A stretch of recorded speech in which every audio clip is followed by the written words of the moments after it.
ina ninyong lahat. Martin Romualdez, Lisa Marcos, Bongbong Marcos.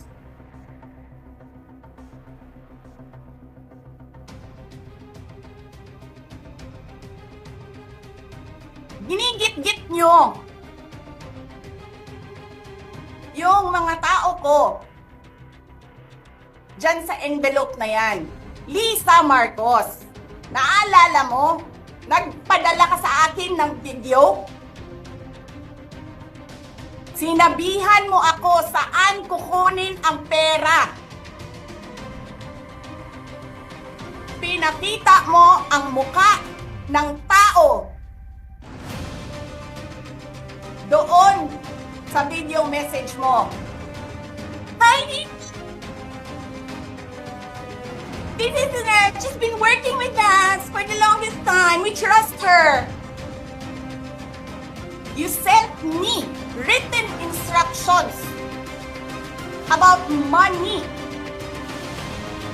Millions a month. Anong nakalagay doon sa envelope? DepEd! Anong ginawa ko? Binigay ko sa DepEd! Utak na mo ka!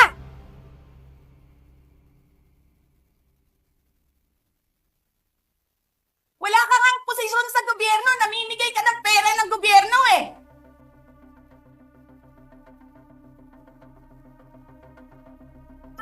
Sisirahin mo yung tangal ng mga kasama ko sa office of the Vice President. Sasabihin niyo sa mga tao, nakaw yan, confidential funds yan. Niwala nga kayong isang proof na confidential funds yan. Naniwala lang kayo sa isang babae na ang pangalan ay Gloria Mercado na nagsabi confidential funds yan, na hindi niyo nga nilabas na wala pang confidential funds, meron ng white envelope. Kasi 2022 pa lang, ang ina mo ka, may utos na ng pera sa DepEd.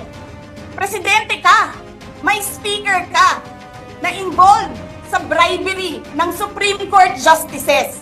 May video, may kaso, may witnesses.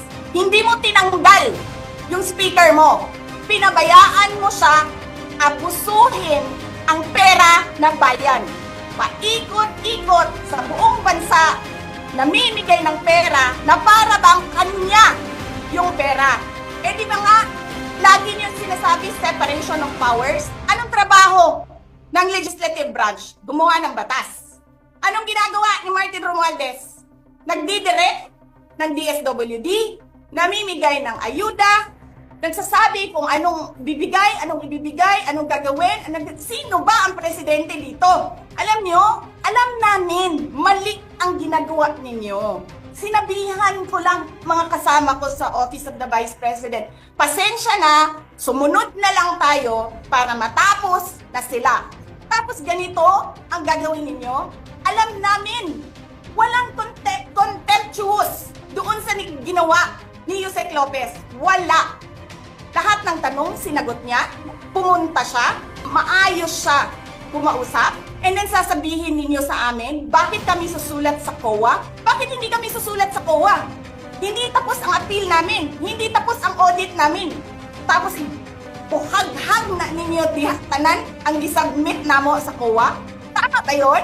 I have a video of Chairman Gamaliel Cordoba. Sinasabi niya, mali ang ginawa niya. Tama ba yun? Ikaw ba ang auditor? Ikaw ang appeals. Wala pa kaming audit? Sasabihin mo na mali kami?